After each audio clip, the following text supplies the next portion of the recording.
L'épisode d'aujourd'hui a été certes filmé avec les moyens de bord, mais son invité est d'une inspiration invraisemblable. Alors Sarah est une éducatrice Montessori, donc au début elle va nous raconter un petit peu son monde de la pédagogie alternative, mais va surtout nous raconter un voyage qu'elle a fait qui est tout sauf ordinaire. Alors écoutez bien, elle a fait de l'Égypte à la Mecque à vélo. Donc apprêtez-vous à découvrir avec nous les détails de son périple, les rencontres, les défis, les anecdotes aussi de ce voyage. Et j'espère que tout autant que moi, vous allez apprécier ce moment. Alors n'hésitez surtout pas à nous dire en commentaire ce que vous en pensez. Et moi, je vous dis bon voyage. Tu as fait la pédagogie Montessori avec les enfants de la rue En en Égypte. Égypte. Tu l'as fait en Somalie. En fait, l'idée est, pour moi, je ne veux pas travailler dans un environnement qui exclut une catégorie de la population. Arabe. Elle a battu un record mondial Ouais. que personne n'a encore jamais réalisé. C'est la première femme à entrer dans la Mecque à vélo seule. J'ai l'impression, après c'est peut-être moi psychologiquement, j'ai l'impression quand j'avais plus d'eau, que bon, je sais que je peux tenir un moment, et il y a un moment, ça y est, tu peux plus. Bon, j'ai pas eu de genoux qui sont sortis au milieu de nulle part, avec ma sarèche. Mais par contre, moi, il y a quelque chose, je sais pas l'expliquer de manière scientifique. On m'a dit, on va te tuer, on va te violer, on va te kidnapper, on va te manger. Et t'as les bergers, c'est des enfants en général, les bergers qui arrivaient jusqu'à la route, parce qu'ils arrivaient avec leur troupeau. Et eux, ils me voyaient vraiment, ils faisaient « Ah !» et ils couraient. Il m'a dit « Tu vas où ?» Et je lui ai dit « Ah mec !» Il m'a dit comme ça, et parlait du vélo. Je lui ai dit oui. Je suis sûre que le khair mawjoud. Et mawjoud fi kol blasa où الناس مازال فيهم الخير. Bonjour tout le monde et re-bienvenue sur ma chaîne. Regardez, aujourd'hui, on est dans un cadre qui est complètement différent. Salon marocain. Salon marocain. Voilà, cadre différent. Vous savez qu'on est au Maroc pour des vacances et on ne voyait pas passer ces vacances sans enregistrer cet épisode avec Sarah, aujourd'hui qui est avec nous et qui nous a honoré par sa présence et qui nous a honoré par déjà d'accepter au fait cette interview. Je vais vous dire moi très sincèrement, de tous les épisodes que nous avons enregistrés et de ce qu'on va enregistrer, celui-là il est très très cher à mon cœur parce que non seulement je le fais pour le podcast pour partager avec les gens, mais aussi pour moi parce que c'est comme si au fait on immortalise un moment avec Sarah et voilà, Sarah c'est une amie de très longue date et voilà, et donc elle est tellement inspirante que j'avais envie qu'elle partage ce qu'elle a vécu avec vous et aussi qu'on immortalise ça pour qu'on y revienne à chaque fois qu'on a envie de le réécouter. Bienvenue donc, Sarah. Merci Sarah. Merci beaucoup. Merci à vous deux pour l'invitation. Et je crois qu'on n'en a jamais vraiment parlé. Yak. Non, de ça Ouais, du voyage.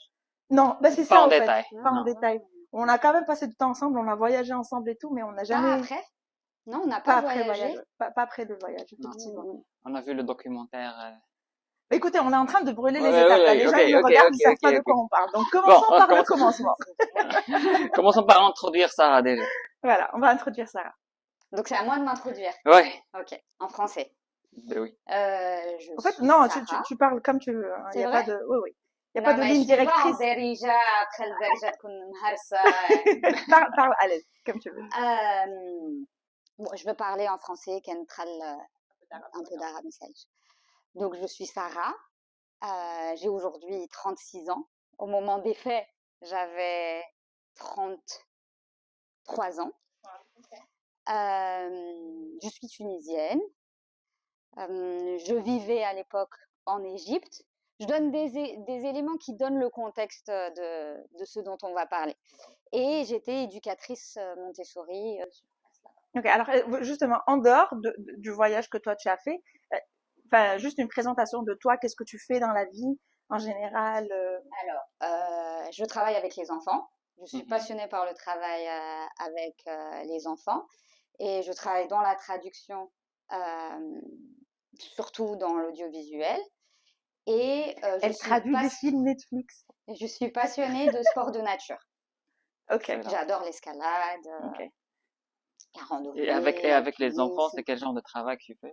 Alors, je suis éducatrice Montessori, donc je suis enseignante, sauf que je vais plus guider les enfants que leur enseigner quelque chose. Donc, en général, j'interviens avec des petits groupes, peu de temps, et après, c'est eux qui font le travail. Donc, il y a beaucoup d'observations plus que d'interventions. On va certainement parler de l'expérience des Non, prochains justement, en entretiens. fait, parce que je sais que le mot Montessori, c'est un mot qui est c'est un mot valise, on va dire, et aujourd'hui, on parle beaucoup de Montessori par-ci par-là. Ça a une connotation assez luxueuse, on va dire. C'est les gens qui ont les moyens, qui peuvent se permettre la pédagogie Montessori, parce que les jouets et Ils le sont chers. matériel Montessori, il est assez cher. Mais est-ce que toi, tu peux nous expliquer c'est quoi, en quoi, au fait, consiste la pédagogie ou la philosophie Montessori? La pédagogie Montessori ou la philosophie ou l'approche Montessori, elle est basée sur le fait que tu suis l'enfant. Donc vraiment, c'est basé sur l'observation. De cette observation, Maria Montessori, elle en ressort avec plein de lois qui s'appliquent à des moments différents de la vie de l'enfant. Mais vraiment, le principe, c'est suivre l'enfant, le guider et lui accorder une autonomie adaptée à son âge et adaptée à son stade de développement. Donc vraiment, la manière dont on va travailler avec des bébés, elle va être complètement différente de la manière avec laquelle on travaille avec des enfants de 6-12 ans, par exemple. La manipulation, elle est très importante. Donc, c'est pas donner des informations. On veut que l'enfant il ait une expérience. Euh, enfin, je peux en parler des heures, mais voilà. En gros, voilà les éléments. Après, ce qui s'est passé dans le monde, c'est que c'est devenu très élitiste parce que bah, tu parlais du matériel, mais aussi la formation. La formation est très chère, ce qui fait que les écoles, il y a peu d'écoles dans le monde qui sont accessibles à tous, mais il y en a. Ok. Ce qui est spécial, en fait, avec toi, c'est que justement, par exemple, ici au Maroc et ailleurs, l'école coûte cher. L'école Montessori, elle coûte cher. Mais toi, tu as travaillé avec tout le monde, sauf avec les enfants de riches, en fait. Tu as fait la pédagogie Montessori avec les enfants de la rue En en Égypte, Égypte. Tu l'as fait en Somalie. Oui. C'est ça? Mais vas-y, dis-nous, est-ce que tu peux nous en dire plus? C'est-à-dire, est-ce que... En fait, l'idée est, en fait, pour moi, je ne veux pas travailler dans un environnement qui exclut une catégorie de la population. Et pour moi, le prix est un obstacle pour que une catégorie de la population y ait accès. Donc jusqu'à présent, j'ai réussi, je ne sais pas jusqu'à quand je pourrais faire ça, mais j'ai réussi à aller avec ce principe que j'ai mis dans ma vie, de travailler dans un lieu qui soit accessible à tous. et les pays que tu as visités, ou bien où tu as fait ce travail-là, c'était l'Égypte et le Soudan Et et, Non, Soudan, pas non, le j'ai pas Soudan. travaillé. et la Somalie, Égypte, Somaliland. Somalie, Inde et Afrique du Sud. Ok. Waouh. Alors, Sarah, tu nous as un peu raconté un peu des anecdotes, des histoires qui sont arrivées en Égypte. Je pense que cette expérience d'enseigner Montessori en Égypte t'a marqué un petit peu. Est-ce que tu peux un peu nous donner plus de détails sur au moins l'expérience de l'Égypte? L'Égypte, c'est le pays où je suis restée le plus longtemps, où j'ai travaillé le plus longtemps et aussi où j'ai étudié. Euh, donc oui, je pense que c'est le pays où j'ai le plus d'anecdotes. Ne serait-ce que la langue. Par exemple, quand moi je suis arrivée en Égypte, je me suis dit, moi je ne vais pas changer ma langue, je vais parler tunisien, peu importe en fait. Si moi je les comprends, eux peuvent faire l'effort de me comprendre. Et bah, en fait, j'ai pas pu, donc j'ai dû changer ma langue, mais elle n'était pas encore parfaite la première année. Et les seuls qui me comprenaient sans problème, c'était les enfants. Donc, j'ai fait le choix, la première année, de parler en tunisien avec les enfants. Je travaillais à l'époque avec des 3-6 ans, donc des enfants de 3 à 6 ans. Et ils me comprenaient, ils me reprenaient pas, ils me disaient oui, qu'est-ce que tu as dit là? Et ils me comprenaient tout à fait. Donc ça, c'est par rapport à la langue. Il y a aussi quelque chose qui m'a marqué, c'est que j'ai découvert que l'éducation, c'était quelque chose de politique, puisqu'on a été fermé à un moment donné. Donc, on travaillait dans un quartier populaire. Et avant les élections, on nous a fermé les locaux parce qu'on faisait soi-disant de la propagande auprès d'enfants de 3-6 ans.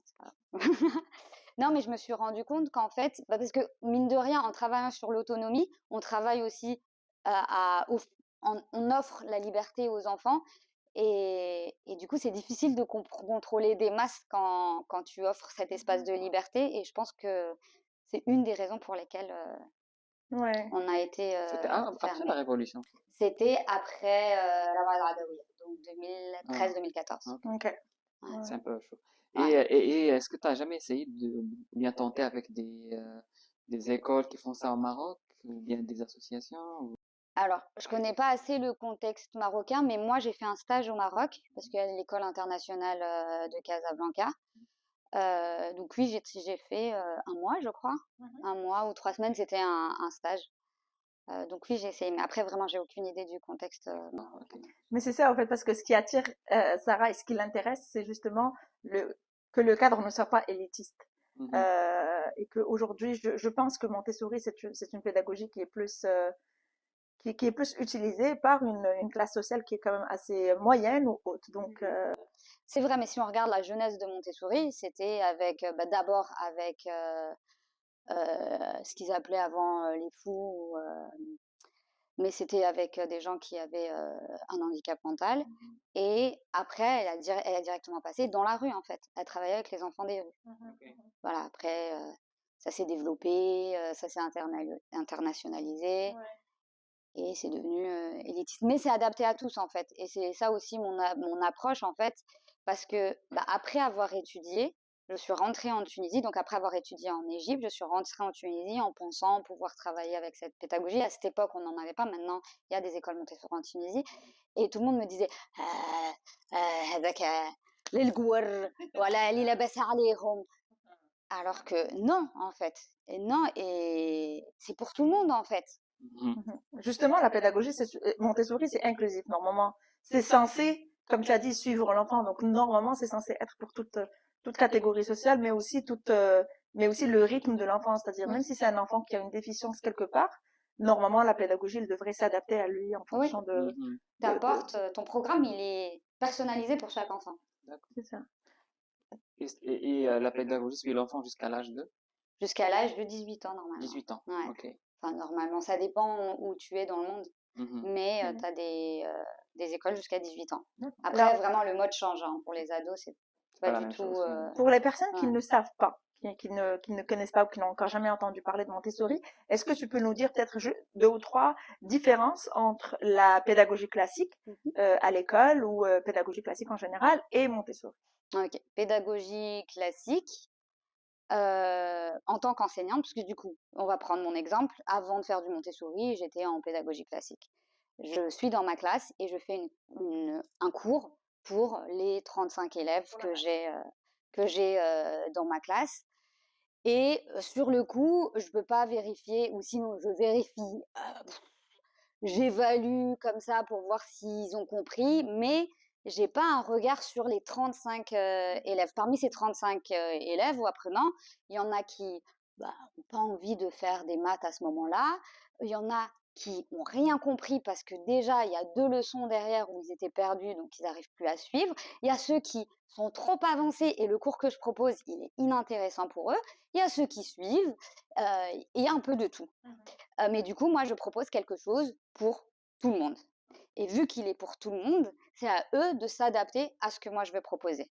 Oui, on a des manières de après apporter de l'aide, mais c'est en aval. Alors que en Montessori, déjà, je ne vais pas proposer le contenu à ces 35 enfants.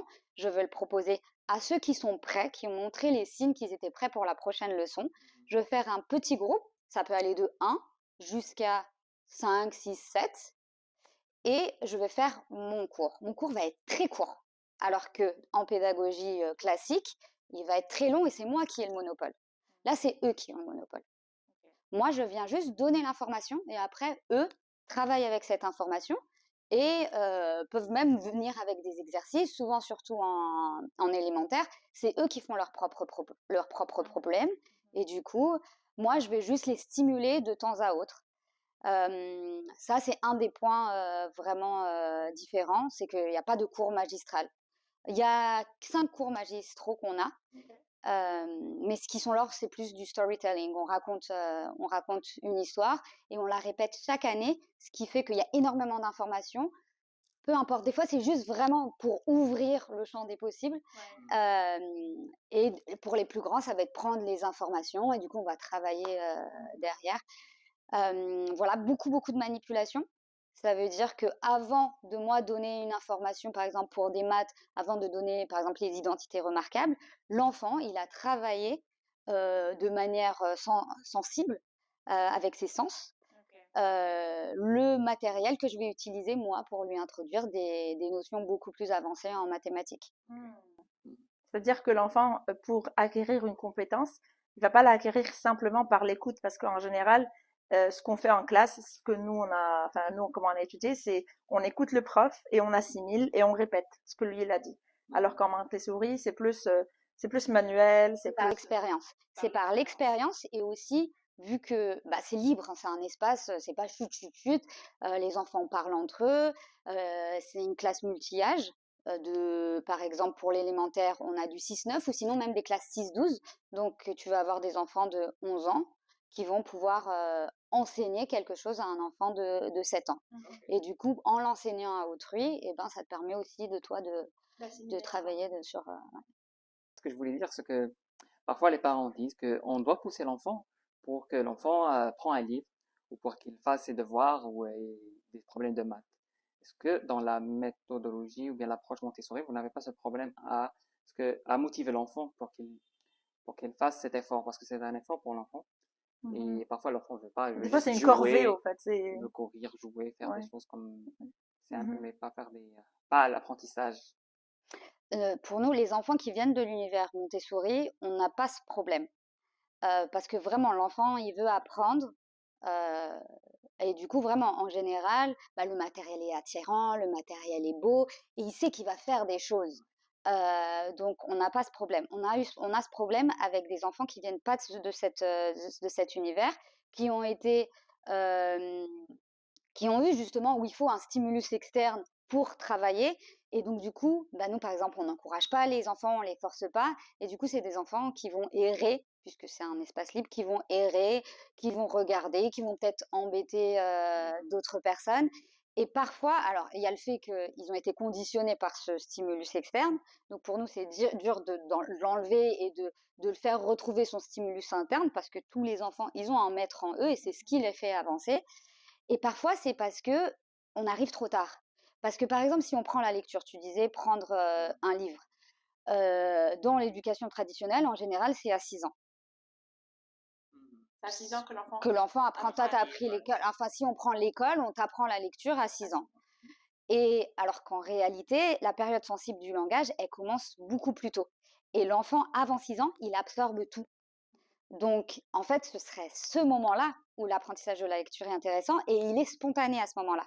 Après, il devient forcé. Il devient, faut le pousser.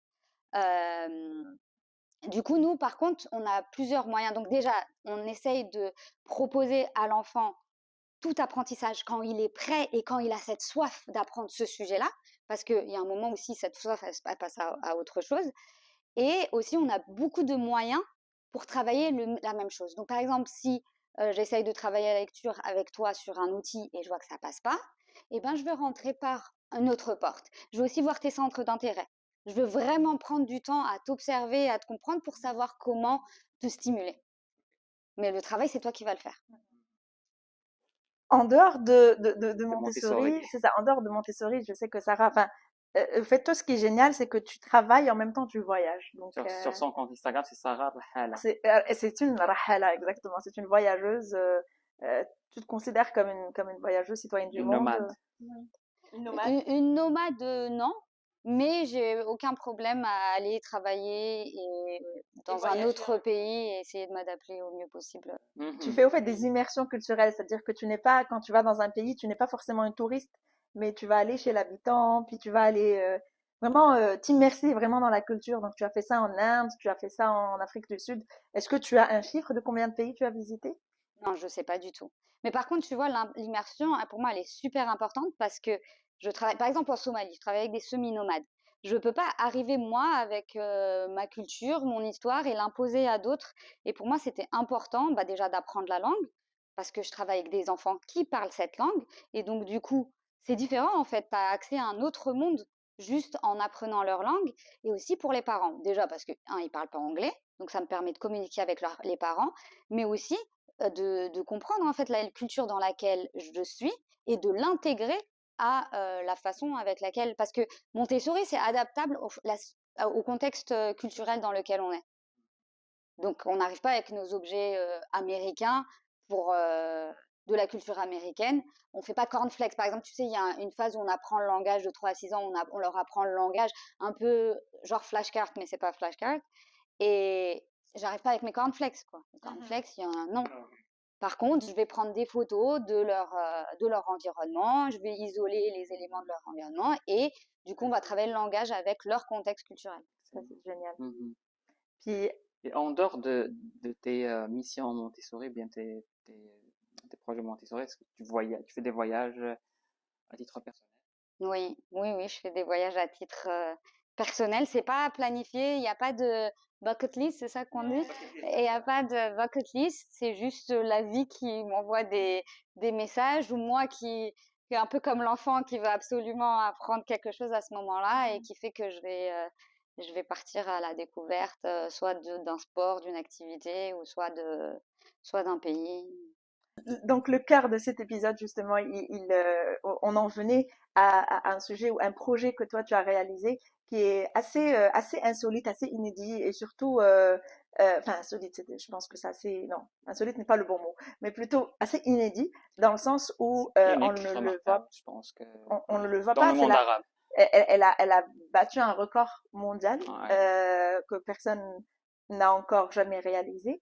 Je sais que tu n'aimes pas les records et puis les titres et les statuts comme ça, mais c'est le cas. C'est vraiment. C'est juste record. Je dirais pas record parce que je pense que j'ai été la plus lente dans le monde. Non, mais le record dans le sens, dans la réalisation du projet, c'est-à-dire que tu étais la première, allez, je vais l'annoncer, tu étais la première femme qui a fait le parcours Égypte jusqu'à la Mecque à vélo. C'est la première femme à entrer dans la Mecque à vélo seule. Parce que par exemple, d'Indonésie, il y a eu des couples qui l'ont fait et du coup qui sont rentrés à la Mecque, mais c'était. Tu l'as fait toute seule. Voilà. Alors, le projet c'était Cycling to Mecca. Oui.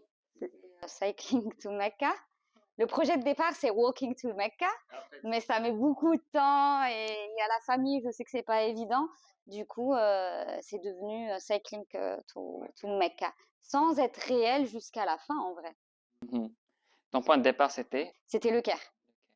J'habitais au Caire et je suis partie de la maison. J'ai déposé les clés au bawab, au gardien de l'immeuble et je savais que je partais pour de vrai et que je laissais derrière moi ma vie quotidienne.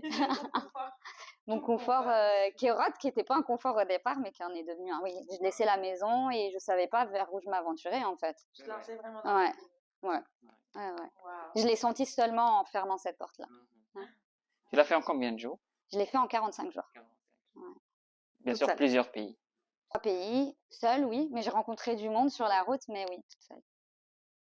Donc le trajet, c'était, est-ce que tu peux nous raconter un peu? Alors, le trajet, c'était départ du Caire, de Agouza, où j'habitais, et j'ai fait un petit détour par Tunis. Tunis, c'est un village en Égypte où les pèlerins qui passaient par la route de Tunisie, ils passaient par ce village qui est près de Fayoum.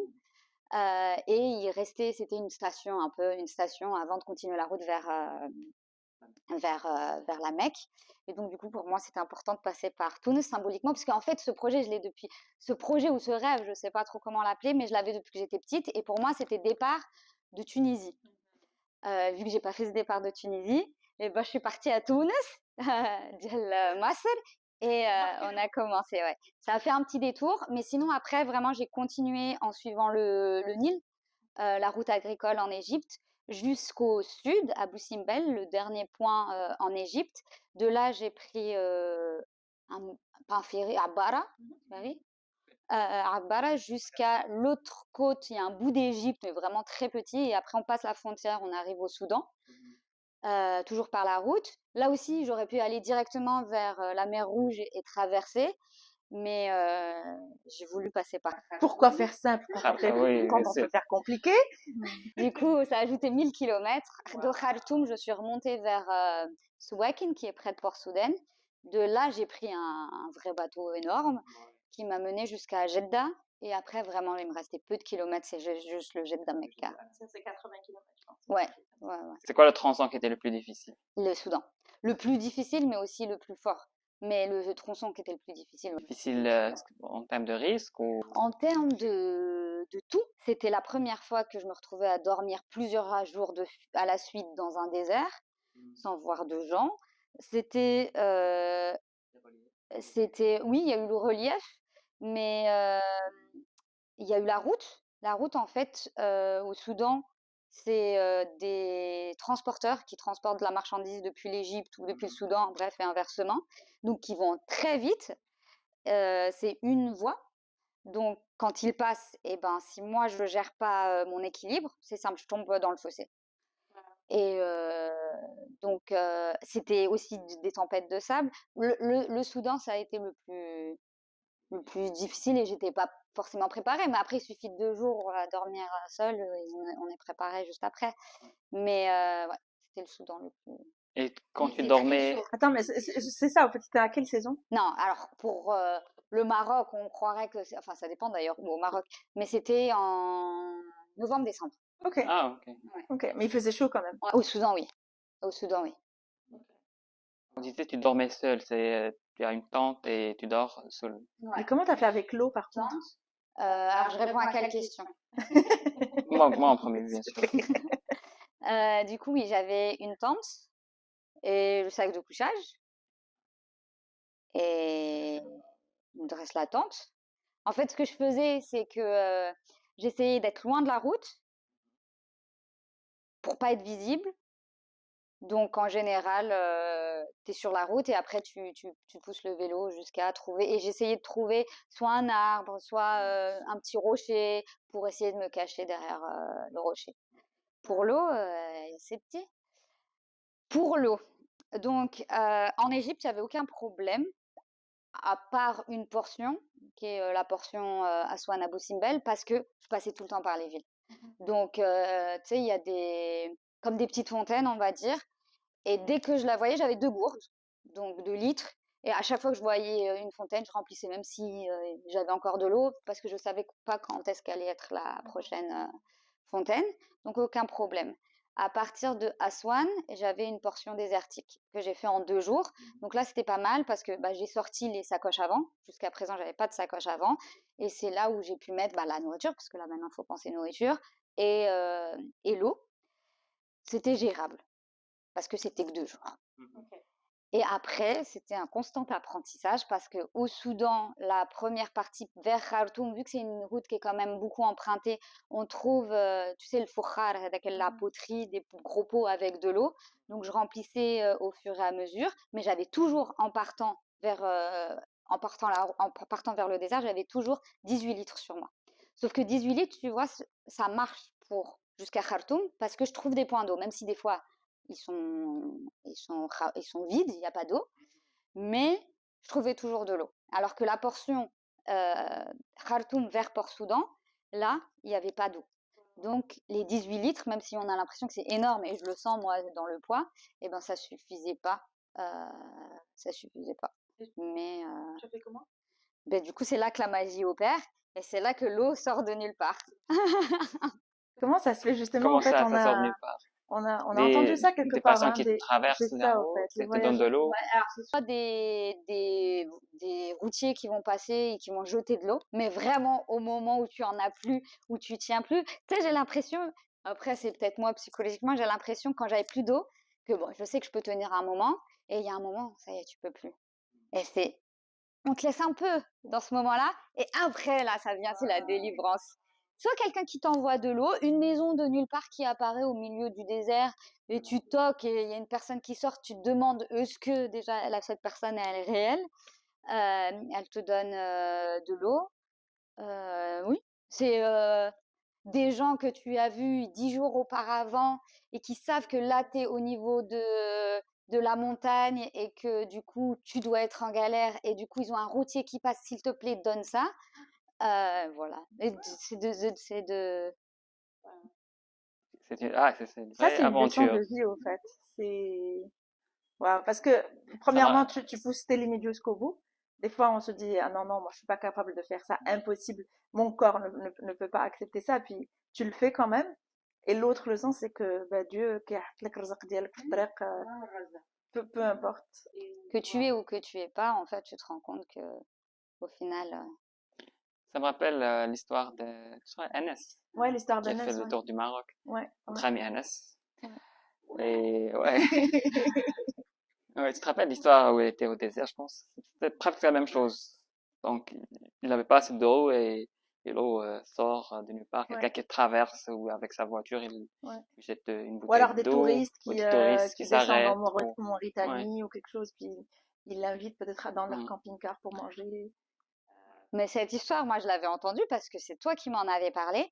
Et j'étais là, ouais, Agnès, là. Ah, tu vois, ouais. Là, tu l'as vécu. N'importe quoi. Je disais, ouais. Et quand ça m'est arrivé, ouais, j'ai compris ce qu'il a vécu. Et parfois, c'est même plus fort, c'est de l'eau qui sort de terre, en fait. Ouais. T'as des endroits, derrière. Anas, quand il parlait de ça, il parlait de synchronicité. Il parlait du concept de synchronicité. Est-ce que tu peux nous l'expliquer, Leïla? Non, bah, enfin, je sais pas si je saurais l'expliquer parce que je l'ai Il va pas. falloir inviter Anas un jour. Mais oui, mais je l'ai pas vécu en vrai, Ouais, enfin, en tant que voyageuse.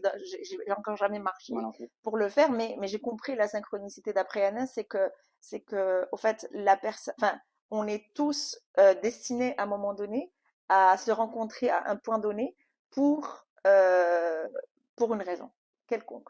C'est-à-dire que tu rencontres Hajra ou la insan ou la hayawan ou la ard ou la dar ou la whatever, c'est pour une raison particulière. Il n'y a aucune rencontre dans ce monde qui est anodine et qui n'a pas de sens. Et donc tu apprends au fait de chaque personne que tu rencontres sur ton chemin. Je ne sais pas si je l'ai bien expliqué, mais je pense que c'est-à-dire qu'on est synchronisé, on va dire. Mhm. Nos chemins, ils sont destinés à se rencontrer à un point A dans le moment T parce que c'était le bon moment pour toi ou pour moi. Moi, je pense que, bah après, j'en sais rien. Je pense que ça peut être moment T ou le moment Y et que ça peut changer, mais que, on est tous des moyens, je sais pas comment on dit, voilà, pour les autres. C'est-à-dire que Rabbi au fait, quand on le dit, hein, شنو كيقولوا سبحان الذي سخر هذا لهذا. Vraiment dans le sens سبحان الذي سخر لهذا لهذا, c'est-à-dire Allah subhanahu wa ta'ala, il met sur notre chemin même des choses. Des fois, c'est une pierre. Et des fois, c'est Hadik, la pierre qui va changer ton chemin, ou qui te sauve, qui t'apprend une leçon, et des fois, tu ne comprends pas la leçon Hadik Sa'at, mais tu la comprendras 10 ans plus tard. Ou des fois, beaucoup plus, ça, mais c'est vraiment, ouais, waouh, c'est fort. Parfois, une fois, souvent, bah, dès que j'arrivais, il y avait un moment où il y avait plus d'eau dans tous les pots là de poterie où il y avait plus d'eau, donc je passais à un autre pot. Ah, bref, tu roules quand même un peu. Et à un moment, j'entends. Bref, une dame très, très, très, très, très, très âgée qui courait, tu sais, avec son verre pour me l'emmener. Elle est sortie, pour moi, elle est sortie de nulle part. Bon, le verre, une fois qu'elle est arrivée, Mskina, il n'y avait plus rien. Mais je l'ai bu et j'ai dit merci. Mais tu vois, cette dame, jamais j'aurais pensé que déjà, il y a un village très loin et qu'elle puisse me voir de là-bas. Euh, Donc, il y a donc, au fait, dans tes 45 jours, est-ce que tu peux dire qu'à un moment donné, tu mourais de soif? ça n'a pas duré longtemps. Oui, ça n'a pas duré longtemps. Alhamdoulilah. Ça n'a pas... Tant mieux. Alhamdoulilah, ça n'a pas duré longtemps. Et de faim? De faim, bah justement, allez, on va raconter cette dame du routier, avec le routier. Donc, déjà, cette dame, pour moi, je l'ai trouvée au milieu de nulle part où j'avais besoin d'une femme, pour des problèmes de femme. Et il n'y a pas de femme dans le désert toute seule. Enfin, soit tu vas dans un village, mais dans le désert au milieu, j'ai jamais trouvé de femme. Elle a une maison rose. Déjà, une maison rose. Et en fait, je me suis dit, même si c'est un homme, je vais lui expliquer la situation, je m'en fous. Et sauf que déjà, j'étais trop contente qu'elle ouvre. Je me suis dit, sûrement, c'est une femme qui fait le thé. Tu sais, dans des cafés, c'est les femmes qui font le thé, ou le thé ou le café. Et sauf qu'elle me dit, je suis toute seule, c'est mon business. Bref, elle m'aide comme il faut. Et j'ai passé la journée avec elle et après, je suis partie. Cette femme, vraiment, Aziza Ali, Et j'ai pris son numéro et pour moi, je lui ai dit, je t'appelle chaque jour. Sauf que j'appelais et personne répondait, c'était sur messagerie. Je me suis dit, écoute, cette femme, elle n'existe pas. Elle n'existe pas. Ça fait, ouais, c'est un ange, Allahu a'lam, mais ça fait. Le troisième jour, je dis, Insaha, arrête d'appeler, ça fait, accepte ce qu'on t'a offert et c'est fini. Et justement, là, ce que je te disais, donc, arrivé à un moment, je suis sur une espèce de montagne, j'avais jamais roulé sur du relief et j'avais pas étudié, genre les cartes, je connaissais rien. Et donc, vraiment, je galérais, j'étais à bout de souffle et tout, et j'entends Sarah, Sarah. Vu que c'était un routier, je me suis dit, parce que en fait, les routiers, ils faisaient par exemple la route 5 fois. Et moi, j'étais encore au même niveau. Donc, même ceux qui me parlaient pas beaucoup, au fur et à mesure, ils se sont même reconnaître, à me parler, à connaître mon histoire. Et j'avais vraiment pas envie. Donc, je lui dis, j'avais pas envie de parler, j'étais pas bien. Et là, il dit son nom à cette femme. Et déjà, moi, je croyais que Aslan, elle n'existe pas. Et donc, je dis, j'arrête tout et tout. Je lui dis, elle existe, elle existe. Elle me dit oui, et elle t'envoie de l'eau parce qu'elle a dit sûrement qu'elle est à la Aqaba, ça c'est le lieu, et elle n'avait pas assez à manger. Et du coup, là, elle me donne les dates. Et les dates, celles-ci, oui, je les ai mangées, j'étais affamée comme jamais. Ah ouais. Ouais, ouais, ouais.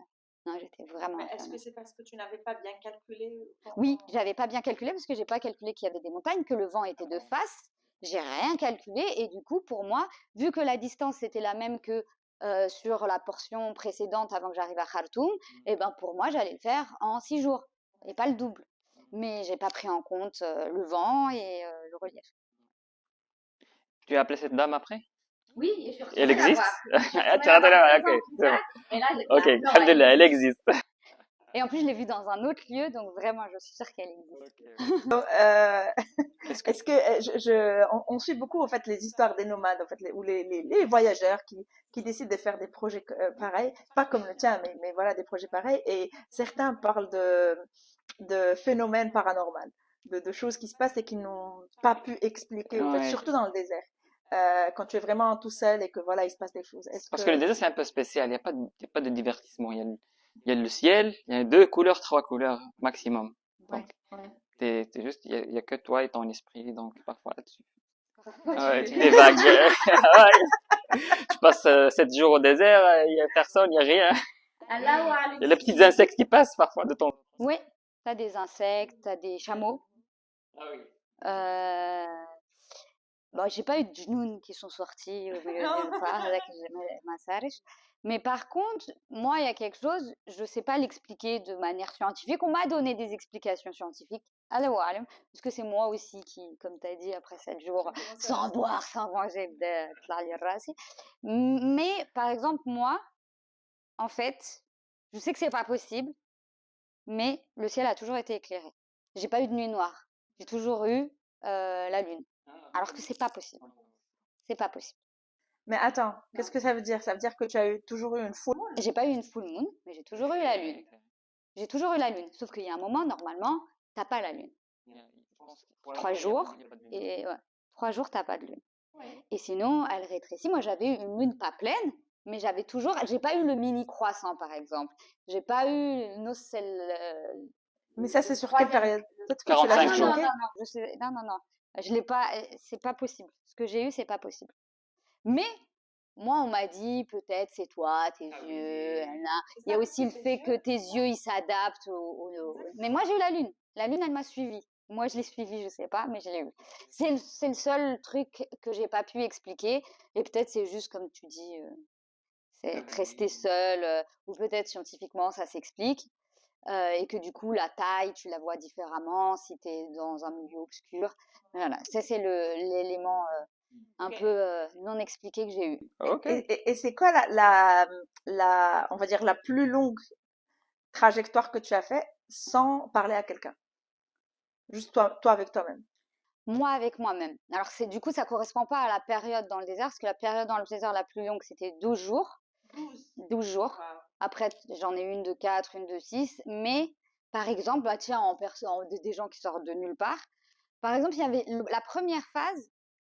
Moi, j'aime bien être toute seule, mais ça m'a fait un peu bizarre après 3 jours, mais j'ai vu personne encore. Là, de nulle part. J'ai dit, c'est pas possible. c'est mes yeux, il y a quelque chose. Et c'était un chercheur d'or, au milieu de nulle part. Il était Donc, du coup, je lui ai parlé. Donc, des fois, tu as des rencontres comme ça qui sortent de nulle part, qui durent des fois vraiment juste 1 minute, parce que la personne, elle ne parle pas, elle est muette, par exemple, et que notre discussion, elle dure pas forcément très longtemps. Et tu as des discussions qui durent 2 jours, parce qu'au final, tu restes chez eux. Mais tu as des discussions, voilà, qui ont lieu, mais je pouvais rester 3 jours, voire 4 jours sans rencontrer quelqu'un. Et ça va, tu étais à l'aise avec ça? Oui, oui, j'ai pas de problème. Ok. Parce que toi, t'as pas de problème à faire le vide dans ta tête. Non, non, j'ai pas de problème. Et je parle, en fait, en vrai, je discute avec moi-même. Parce que ouais, moi, j'imagine Très faire difficile 3 jours, pour- 3 jours toute seule. Non, mais je mettrais toutes les listes du monde. Qu'est-ce qu'il faut acheter comme des courses? Qu'est-ce que je dois faire quand je rentre à la maison? Qui je dois appeler, tu sais, faire des listes et tout. Genre juste me parler pour Par contre, je me parle, mais pas pour m'occuper l'esprit. C'est juste une discussion avec moi-même, parce que des fois, je ressens le besoin de mettre en mots ce qui est dans ma tête ou ce que je ressens. Wow. Ok. Donc c'était 3 jours, c'est 3 ou 4 jours. 3 ou 4 jours. Ouais. Et c'était. Ouais, oui. Eh ben, Ok, tu as une question? vas-y. Vas-y. Non, ma question, c'est vraiment toujours dans ça. C'est enfin, le fait que une fille toute seule et pas dans n'importe quel pays. On est au Soudan, on est dans le désert du Soudan. Est-ce que t'as pas rencontré des dangers au fait? Quelque chose qui était genre, je sais pas, des agressions, Non, j'ai dû avoir. Il y a des mots qui se disent pas forcément à un homme, mais bon, c'est vraiment léger. Genre, je vais acheter. J'arrive. C'est surtout dans les grosses mahatta, des grosses stations où les bus s'arrêtent. Donc là, tu as les vendeurs de biscuits, tout ça. Donc là, mais vraiment, c'est arrivé une fois ou deux. Ils vont dire un mot qui est pas à sa place, qui est drôle. Et sinon, j'ai vraiment jamais ressenti le danger. Le danger, si tu veux, en vrai, je l'ai ressenti quand dans ma tête, j'étais en danger. Ça veut dire que quand je suis sortie du Caire, c'était super difficile pour moi parce que j'avais tout ce que les gens m'ont dit dans la tête. Et même si toi, tu y crois pas, eh ben, je pense que psychologiquement, ça rentre dans un bout de ton inconscient. Et que quand je me suis retrouvée vraiment sur la route, je suis sortie de la ville. Et tu sais, là, quand tu sors de la ville pour aller en direction de Fayoum, en Égypte, c'est que des cimetières. Et il n'y a personne. Ou sinon, c'est des voitures qui vont. Et, euh, et du coup, à ce moment-là, je me suis dit, ah ouais, hein, c'est ça. Bon, après, c'est pas ça que j'ai eu tout le voyage, mais quand tu sors du Caire, c'est ça. Et du coup, j'avais tout ce qu'on me disait dans la tête. Tous ces dangers, là, soi-disant, qu'il allait se passer, tous ces scénarios horribles et des improbables. voleurs qui vont On m'a s'arrêter. dit, on va te tuer, on va te violer, on va te kidnapper, on va te manger, même. Bon, je n'y croyais pas qu'on allait manger, mais bref, ça tourne dans ta tête sous ces trucs-là. Et par exemple, les 2 premières personnes que j'ai rencontrées et qui m'ont aidé énormément, mais du coup, ils étaient sous un pont. Donc, on est encore en milieu semi-urbain, puisqu'on sort du Caire. Et sous un pont, il y a 2 mecs qui m'attendent. J'ai dit, ça y est, ça commence. Ça commence. Donc, je suis en mode, je mets ma carapace et tout. Et plus je me rapproche, et je vois, ils m'attendent. Donc, et en fait, non, ils étaient à vélo. Donc ça, je ne le voyais pas de loin. Et moi, entre-temps, j'ai fait 50 000 scénarios. Ils étaient à vélo et du coup, ils allaient à Fayoum. Bon, moi, j'allais à Tunis, mais on allait faire un bout de... Et ils faisaient leur entraînement, c'était des cyclistes, ils faisaient leur entraînement hebdomadaire. Et ils me disent, oh, c'est super, on aimerait faire un bout de chemin avec toi vu que nous, on va à Fayoum. Je dis, pas de problème, par contre, je suis très, très, très lente, surtout que c'était le premier jour. Je suis très lente, donc vraiment, vous n'allez plus à pas avoir d'entraînement. Sinon, ça ne nous dérange pas. Bon, au final, ils sont venus avec moi jusqu'à Tunis. Et c'est ces gens qui, dans leur communauté de cyclistes, ont posté et qui ont fait que jusqu'au Soudan, j'ai été accueillie vraiment de manière magnifique. Mais en fait, cette rencontre a fait que j'ai dit, c'est fini. Par exemple, j'avais rencontré des tuk-tuk avant. Et j'ai dit, oh là là, ils vont m'agresser. Et oui, ils me sont rentrés dedans. Tu sais, ils marchent ensemble, s'inversent, ils s'éclataient, à me faire peur, à me rentrer dedans, à me faire tomber. Oui, mais en fait, après cette rencontre, j'ai dit, c'est fini. Sabaq al-khair, sabaq al-khair, sabaq al-khair. Que les personnes soient là ou pas, en fait, khair. Et du coup, à partir de ce moment-là, j'avais plus peur des rencontres. Tu vois, par exemple, le chercheur d'or, si c'était avant cette rencontre, j'aurais trop peur. On est au milieu du désert, il y a un homme tout seul avec un bâton. Excuse-moi, d'habitude j'ai peur. Et en fait, à partir de cette question, et même maintenant, j'ai plus cette peur de l'autre que tu peux avoir parce que tu as 50 000 scénarios, parce que tu n'es pas dans ton environnement, parce que tu es toute seule. Et je l'ai plus à partir de cette rencontre. J'ai dit, en fait, sabaq al-khair khair ma wujud. Et en termes de danger, j'ai eu des incompréhensions qui ont fait que, on peut croire que j'ai été attaquée, mais j'ai pas été attaquée. C'est-à-dire qu'à un moment donné, après, donc en remontant de Khartoum pour aller à Port-Soudan, il y a un moment où vraiment, les gens, ils avaient peur de moi. C'était des environnements donc un peu montagneux où il y a personne et il y a que des villages à l'intérieur.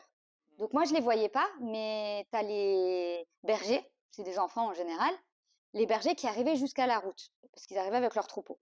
Et eux ils me voyaient vraiment, ils faisaient ah et ils couraient. Et du coup et vraiment il y en a eu plusieurs. Et je me suis dit ça va pas le faire du tout ici. Je vais rentrer chez personne parce qu'ils ont peur, je sais pas, ils ont vu un vélo, ils ont pas vu le vélo, ils ont vu un casque. Moi, je pense qu'ils voyaient même pas que j'étais une fille. Parce que je suis avec le casque et tout, je pense qu'ils voyaient même pas que je suis une fille. Mais voilà, ils avaient peur. Et après, voilà, c'est les endroits où j'avais vraiment pas d'eau, donc il n'y a pas l'infrastructure de gens qui passent. Tu sais, en vrai, l'autre route qui va jusqu'à du Caire à Khartoum, c'est la même route que les gens empruntent pour aller, ceux qui font le Caire, le Cap. Et donc, du coup, tu as quand même des vélos qui passent. J'en ai jamais vu, mais ceux qui font ce trajet, ils passent par là-bas. Alors que là, il n'y a aucune raison pour aller à Port-Soudan en vélo, enfin, à part si tu es en Arabie Saoudite. Et, tu peux couper autrement. Bref. Donc, du coup, j'ai dit, je m'approcherai pas d'habitation. Parce que d'habitude, s'il y a des habitations, je vais leur dire que je vais camper ici pour pas qu'ils aient peur ou qu'ils croient que je suis... Bref. Et donc, j'ai dit, il faut que je cherche un endroit où il n'y ait personne. Donc, j'avance. En même temps, moi, le coucher du soleil, il est en cours. Donc, il faut que je trouve vraiment où m'installer parce qu'après, je vois plus rien. Donc, j'ai dit, bon, c'est pas grave, on coupe. Et je vois une montagne, sauf que les montagnes, toujours, t'as l'impression qu'elles sont à côté, mais en vrai, elles sont très loin. Donc, j'avance. Et là, je vois comme une khema, comme une tente. Donc, je dis, bon, on va s'éloigner de la tente parce qu'ils vont avoir peur. Je m'éloigne. Sauf qu'après, il y en a 2 autres. Donc, j'ai dit, stop. Il y a 3 tentes, ça s'appelle un village. C'est fini. Il faut que j'annonce ma présence. Donc, je vais vers une femme. Bon, après, j'ai pas vu d'homme. J'ai vu que des tentes. Et il y a une femme qui est avec son troupeau de chèvres. Mais elle est dans le lieu où vit ce troupeau de chèvres. Donc, je vais la voir très jeune. Elle doit avoir 17 ans. Je vais la voir. Je dis, salam alaikum. Le même scénario. Ah, et elle part en courant. Elle part en courant vers une tente où il y a beaucoup de femmes. Donc sa fille, je marche doucement, j'avance vers elle, et sauf que oh, ma Camille, ils sont panique. Au monde alerte. terrorisés, vraiment terrorisés. Et du coup, ils se mettent à me jeter des pierres. Et en plus, c'est la vieille du village, tu vois, qui me jette les pierres. Je peux pas me rebeller contre la plus âgée. Bref, donc du coup, je me dis, ah, peut-être qu'ils croient que je suis un homme, parce qu'il y avait que des femmes, il n'y avait pas d'hommes. Je dis, peut-être c'est une femme, ils pensent que je suis un homme, donc j'enlève mes lunettes de soleil, j'enlève mon casque. Attends, je mange rien, elle crie, elle jette des pierres, mais en vrai, j'étais un peu loin, donc c'est juste pour m'éloigner. Mais moi, je voulais leur montrer que j'avais pas peur et que vraiment, je suis sans danger. Donc, je m'approchais encore plus. Donc, elle jetait encore plus de pierres, elle s'y mettait tous. Et donc, je leur disais, Anna Mora, genre, je suis une femme, pour pas qu'elles ressentent le danger. Mais elles n'écoutaient pas. Elles étaient juste paniquées, elles n'écoutaient pas, elles jetaient. Et je disais, je suis comme vous. Rien à faire. La fois, j'étais même là, rien à faire. Rien à faire. Elle jetait des pierres. Et en fait, à un moment, j'avais plus mon casque et j'étais trop proche. Et les pierres, elles étaient problématiques, en fait. Je me suis dit, ça arrive dans mon œil. En fait, j'ai plus d'œil, mais il y a un problème, quoi. Et donc, je lui dis, je m'arrête et je dis, tu me dis ce que tu veux. Je lui dis, je fais tout ce que tu voudrais. S'il te plaît, arrête, dis-moi ce que tu veux. Et du coup, elle me dit, Emchi. Je lui parle. Un arabe, pas native. Okay.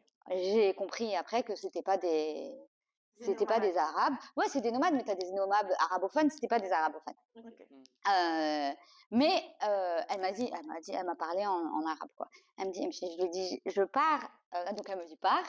Je lui dis, je pars et tu arrêtes de jeter des pierres. Ça, c'est la négociation, ça se fait avec la vieille. Elle a plus âgée. Et du coup, elle me dit, oui, j'arrête. J'ai dit, ça fait, je suis partie. J'ai fait comme si je partais. C'est la nuit, je veux partir nulle part. Je dois dormir là-bas. Donc, je fais comme si je partais. Et elles ont vraiment arrêté les pierres. Je ne me suis pas retournée. J'ai avancé en poussant le vélo. Concrètement, on voit mes traces. Hein. Ils savent où je suis. J'avance. J'ai dit j'avance jusqu'à que je les entende plus. Une fois que je les entendais plus, je me suis retournée. J'ai vu que quand même, on se voit. Elle pouvait me voir. Donc, j'ai dit non, en fait, je veux avancer jusqu'à qu'elle ne me voie plus. Et après, ça fait, je m'arrête. Je ne peux pas retourner sur la route. Il fait nuit. C'est pas possible. Donc j'avais peur. Franchement, j'avais peur parce que pour moi, il allait y avoir des hommes qui allaient venir le soir parce que c'est leur famille et elles allaient leur dire qu'il y a XY qui est venu nous agresser et suivez sa trace, elle est là. Et donc, j'ai pas mis ma tante parce que je me suis dit, si je mets la tante aussi, c'est pas ma tante, elle est pas comme la leur. C'est jamais dit, je sais pas, c'est un truc bizarre. Donc, je dis, ça fait, je mets pas de tente. On verra comment on se débrouille. J'attends. Je crois, ouais, j'ai attendu. Et quand ça y est, leur camp, il n'y avait plus rien, plus de lumière, rien venant de leur camp. Là, j'ai mis ma tente. J'étais terrorisée. Et j'ai réussi à dormir, je ne sais pas comment. Et là, c'est vraiment une anecdote. Là, ce que je vais dire, c'était pas un danger. Mais dans la nuit, en fait, ma tente a bougé. Ma tante a bougé, du coup j'ai eu très peur et je me suis imaginé tous les hommes, tous les maris de ces femmes qui étaient là avec des bâtons et qui étaient en train de faire ça sur la tente et je ne savais pas quoi dire, quoi faire et donc je suis restée bloquée comme ça à retenir ma respiration et en fait à un moment j'ai dit stop en fait, je suis en train de mourir avec la peur, il faut affronter le truc parce qu'en fait c'est pire les scénarios que je me fais. Là j'ouvre la tente et c'était un chameau. En fait, je lui avais pris sa place. J'ai dit, au final, c'était un chameau. J'ai pris sa place. J'ai juste changé. J'ai mis ma tente dans un autre lieu. Le chameau s'est endormi. Je me suis endormie, mais je crois que je suis partie. D'habitude, c'est une salle il fajr et je pars. Je fais la prière de l'aube et je pars. Et sauf que là, je suis partie avant le fajr. Impossible, je restais. Je suis partie la nuit. Ils comprenaient pas qui j'étais, ce que j'étais. Il y avait énormément de choses. Après, j'en ai reparlé à Port-Soudan, parce qu'à Port-Soudan, vraiment, j'étais accueillie par une grande communauté. Et un soir, ils ont voulu faire sur la corniche question-réponse, genre. Et il y avait des gens, ils passaient, ils s'asseyaient, ils parlaient. Et du coup, ils m'ont posé un peu cette question de quel est le danger. J'ai dit, vraiment, le seul danger que j'ai eu, c'est celui-ci. Et où j'ai passé une nuit vraiment terrorisée, c'est celui-ci. Et du coup, ils m'ont demandé un peu où c'était, tout ça. Et ils m'ont dit qu'en fait, il y avait des communautés de femmes, c'est qu'elles vivent qu'entre elles. L'homme vient que quand il faut, quand il a besoin, je ne sais pas comment fonctionne l'homme. Et du coup, elles vivent seules. Et il y a des gens qui ont entendu parler de cette communauté et elles ont des visites non souhaitées, bien sûr. Et donc, vraiment, elles sont en mode défense. Il y a ça, et aussi le fait qu'ils m'ont dit la manière dont ils ont réagi, je pense qu'ils ont pensé que tu étais un genou aslan. Que tu n'étais pas une personne. Bah, après ton arrivée à Port-Soudan, et là tu prends le bateau, pour traverser en Arabie Saoudite. Et une femme seule, sans rafiq. Est-ce que c'était simple de traverser, d'entrer par le port de Jeddah, je pense? Ouais. Où ils ont eu beaucoup de questions par rapport à ça. Pourquoi tu es seule? Pourquoi tu es venue en vélo? Moi, c'était ma plus grande crainte depuis le début. Même c'est ce qui aurait pu faire que je fais pas ce projet, en fait. Parce que pour moi, il n'y a pas eu de précédent. Donc, pour moi, j'allais même pas rentrer. Pour moi, j'allais pas rentrer et je faisais tout. Je disais à mon frère, s'il te plaît, viens à Port-Soudan. Et juste, on fait la traversée ensemble. Pas parce que j'avais peur de quelque chose, mais juste pour passer, en fait. Et en fait, ce que je me suis mis dans la tête, c'est, on s'en fout. On avance. Et même, je m'arrête en Égypte, à la frontière en Égypte. Pour X raisons, ou parce que même mon corps, en vrai, je ne sais pas si je veux pouvoir continuer. Et donc, moi, c'était ça. C'est pas grave. Après, on continue par bus ou peu importe. Et moi, au moins, j'aurais tenté. Et, et déjà, eux, ils ont enlevé l'histoire de Muhram, de tu voyages avec un Muhram, avec un accompagnant de ta famille, on va dire. Ils l'ont enlevé vraiment juste avant que j'arrive. Entre-temps, j'avais fait beaucoup de démarches pour faire un visa de transit qui me permette de traverser et en même temps de faire une umrah. J'ai essayé aussi avec mon frère. J'ai essayé beaucoup de choses, ça passait pas. Et en fait, arrivé un moment, j'ai dit, ça fait un âge, je mets l'intention et on verra. Et à ce moment-là, ils ouvrent le voyage, même pour les Saoudiennes, sans Muhram. Donc déjà, j'étais là, bon, c'est bon, il y a une porte qui s'est ouverte, mais en vrai, je suis à vélo, je suis seule, il y a énormément de choses et on est en Arabie Saoudite. Et moi, j'arrivais en Arabie Saoudite avec tous mes préjugés de quelqu'un qui connaît pas l'Arabie Saoudite que à travers ce qu'on nous en donne. Et donc, Port-Soudan, donc de Port-Soudan, il faut aller à Souakin. J'étais accompagnée avec toute l'équipe, bien sûr, de Port-Soudan. À Port-Soudan, on est arrivé 40 sur la route. C'est vraiment le lieu où on était le plus nombreux à vélo, femmes. Et ça s'est fait que, donc, moi, en Égypte, pareil, chaque ville, les communautés de cyclistes, moi, je découvrais un monde. Je ne suis pas du tout cycliste. Les communautés de cyclistes m'accueillaient. Et en même temps, Grâce aux deux hommes que tu as Ouais. rencontrés sous le pont. Ok. Ils m'accueillaient, ils me faisaient visiter leur ville en vélo. Parce que tu n'étais même pas présente sur les réseaux sociaux, en fait, pendant Non, j'étais pas présente. Une amie a fait, arrivée à Tunis, en fait, une amie m'a fait la page Facebook parce que ces gens-là m'ont dit, en fait, on parle de toi, il y a des gens qui veulent t'accueillir à Asiout, mais t'as pas de Facebook. Donc, à ce moment-là, elle fait la page Facebook et je postais pas vraiment. Donc, en général, je lui donnais une photo, elle envoyait, mais vraiment, en fait, j'ai pas été active et ça marchait avec le téléphone, en fait. Ils savaient où j'étais parce que même quand après j'ai posté, on était en décalé total. J'étais au Soudan, mes stories, elles étaient en Égypte. Donc, c'était avec le téléphone et du coup, dans la communauté de cyclistes, ils savaient qu'il y avait une fille qui arrivait. Quand je suis arrivée à Khartoum, j'étais accueillie par un cycliste soudanais qui, lui, a annoncé ma venue à Port-Soudan. Et eux, ils savent que ce tronçon, il n'est pas évident. Ils ne l'avaient pas fait, mais ils le connaissent, ils l'avaient fait en voiture. Donc, vraiment, ils demandaient aux gens de Port-Soudan de suivre et limite d'envoyer quelqu'un à un moment s'il y a besoin. Et cet homme, je lui parle, en gros, je ne sais plus comment il connaît.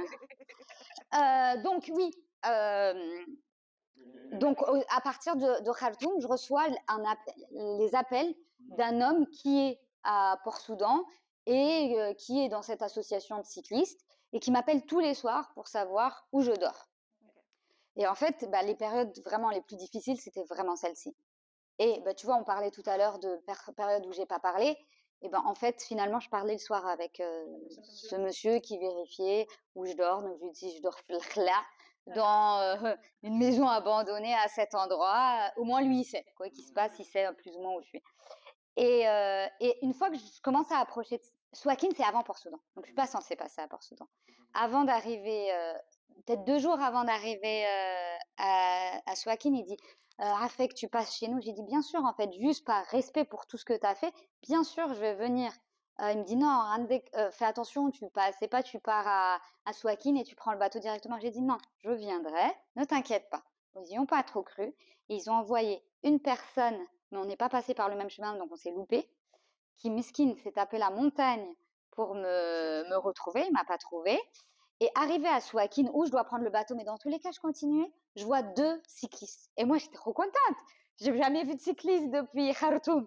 Et donc, je dis, salam alaikum. Je pensais que j'allais faire une discussion. Et il me dit, Sarah, c'est Sarah. Après, je dis, il me dit, ok, on t'emmène à Port-Soudan. Je dis, moi aussi, je vais à Port-Soudan. Et là, il appelle les gens à Port-Soudan. Il dit, c'est bon, elle vient à Port-Soudan. Et du coup, je dis, vous êtes venus que pour moi. J'étais émue, j'avais pas vu de personne depuis un moment. Et il me dit, non, attends, on va au café. Et là, au café, il y avait d'autres personnes, mais eux qui se sont arrêtés pour prendre une pause. Ils étaient 4, en vélo aussi, sont venus. Ils ont tapé il a 70 km pour venir. Parmi eux, Amou Abdou, qui a l'âge plus âgé de mon père et qui a fait cette route. Et moi, j'étais vraiment émue que cet homme pas âgés, mais de cet âge-là, soient venus pour Sarah. Et du coup, j'étais là. Oh, et lui, il était dans le même état. Oh, Sarah! J'étais là, non, je crois qu'on se trompe en fait. Et bref, en fait, une fois qu'il les a appelés pour leur dire que j'arrivais, eux ont commencé à se déplacer parce qu'ils n'étaient pas sûrs. Donc, ils roulent. Et donc, nous, sur toute cette route-là, c'était « Oh, il y a des gens à vélo !» Mais oui, ils sont avec nous. Et du coup, ils nous rejoignent. C'était comme ça jusqu'on arrive au dernier checkpoint. On était une quarantaine. Jusque-là, il n'y avait pas de femmes. Et après ce checkpoint, là, les filles sont venues. Arrivées dans la ville, il n'y avait que des bip-bip. J'étais là, ah, il y a un mariage. Et sauf que j'entends Tounes. Ah, bah, c'est pour moi. Et on arrive sur la grande place publique. Il me dit de faire le rond-point. On était tous morts. En fait, moi, déjà, je leur disais, Safi, Anna Baraka, si vous n'étiez pas là, j'aurais dormi ici. Donc, Safi, vous continuez. Moi, je vais dormir ici, là. Il n'y a pas de problème. Non, continue. Et j'ai continué juste pour eux. Vraiment, j'avais plus de force. Et arrivé, il me dit de faire 3 tours sur le rond-point. J'étais là, j'ai plus de force. Et sauf que j'arrive dans la place et ferchou des espèces de tapis. Et ils étaient là pour faire un dîner ou je sais pas quoi. Sauf que je suis descendue du vélo et je tenais pas. Donc là, ils ont dit, Safi, que tout le monde rentre, on refera la même chose demain. Après, j'ai appris que, en fait, moi, dès que je suis partie, et ben, Huma Kamlin, ils se sont allongés. On a continué juste pour toi, parce qu'on a dit, la chouma, genre, elle a fait tout ça et nous, on est fatigués. Bref, en vrai, cette force de groupe que j'ai eue à chaque fois, elle m'a beaucoup aidée. Ensuite, le retour vers Souakin, ils sont venus avec moi. Ceux qui n'ont pas pu prendre le vélo sont venus en minibus. Ils m'ont amené jusqu'au bateau. Ils m'ont beaucoup aidé pour les papiers. Mais sauf que ça y est, ils me laissent dans le bateau. Ils m'ont accompagnée dans le bateau. Mais après, je suis toute seule. Et je vais en Arabie Saoudite. Et je ne sais pas comment ça va se passer. Entre-temps, mon frère est arrivé. Parce que mon frère, je lui ai demandé de venir à Jeddah. Ouais. Mais il n'y avait plus d'histoire de mahram. Mais on ne sait jamais. Parce que quand même, je suis à vélo. Ce n'est pas tous les jours que ça arrive. Et mon frère, entre-temps, est arrivé à Jeddah, donc je sais qu'il viendra au port. Et sauf qu'en fait, j'ai même pas pensé à ça. En fait, j'étais en train de revoir tout ce qui s'est passé à Port-Soudan et tout ce que j'ai eu. Et j'ai fait que de pleurer. C'était 19h, j'ai fait que de pleurer. Et c'est très bien parce que du coup, j'ai pas pensé, je m'en foutais, je rentre ou je rentre pas. En fait, après tout ce que j'ai vécu, je m'en fous. Je m'en fous, je retourne à Port-Soudan et on trouve une autre solution, en fait. Sur le tas, pardon. Non, mais sur le tas, en fait, toi, tu te rends pas compte, en fait, de la grandeur de ce que tu fais comme projet. Mais les gens, quand ils entendent ça, tu sais, déjà, nous, ici au Maroc, à chaque fois que je disais à quelqu'un, hey, regarde, Sarah, elle a fait le tour, elle a fait Égypte, Mecca, ils disaient, quoi? Non, mais c'est pas possible. Toi, toute seule! Avec, tu sais, comme, et la réaction que les gens ont, c'est là où tu te rends compte que c'est grand ce que tu as fait. Mais en vrai, tu t'en rends pas compte parce que tu vis au jour le jour.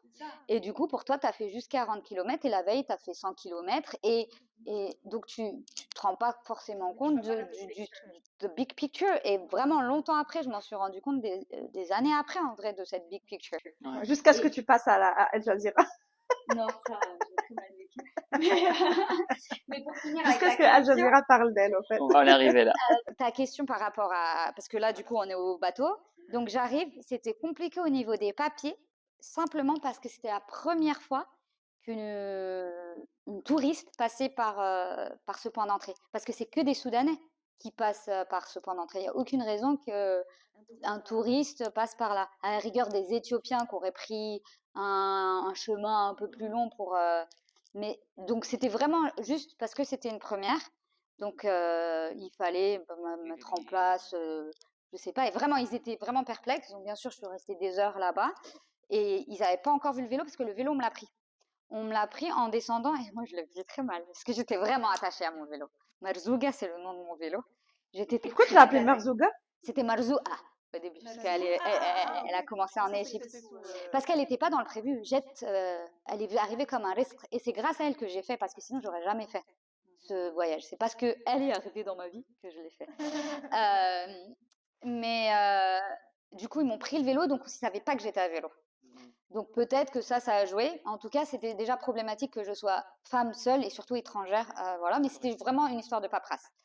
Entre-temps, je leur dis que mon frère est là et qu'il doit s'inquiéter et que j'ai pas de moyens, j'avais pas encore de puce, j'ai pas moyen, donc il faut que, au final, lui, il a réussi à rentrer. Donc, je trouve mon frère et le vélo, je l'ai récupéré avec mon frère. Je sais pas si ça a joué ou pas, mais eux, ils savaient pas qui a voyagé. J'ai récupéré le vélo avec mon frère et là, parce qu'on a fait plusieurs scénarios avec mon frère, on a dit si on peut pas, je peux pas partir seule, lui louerait un vélo, on trouvera un moyen pour qu'il loue un vélo pour qu'on termine. Et on n'a pas pensé à cette portion qui est le soir parce que final, je suis restée toute la journée au port et donc il faut aller à l'appartement que lui a loué. Et du coup, je dis écoute, il me dit on met le truc et on verra pour le voyage à la Mecque. Je dis non, non, non.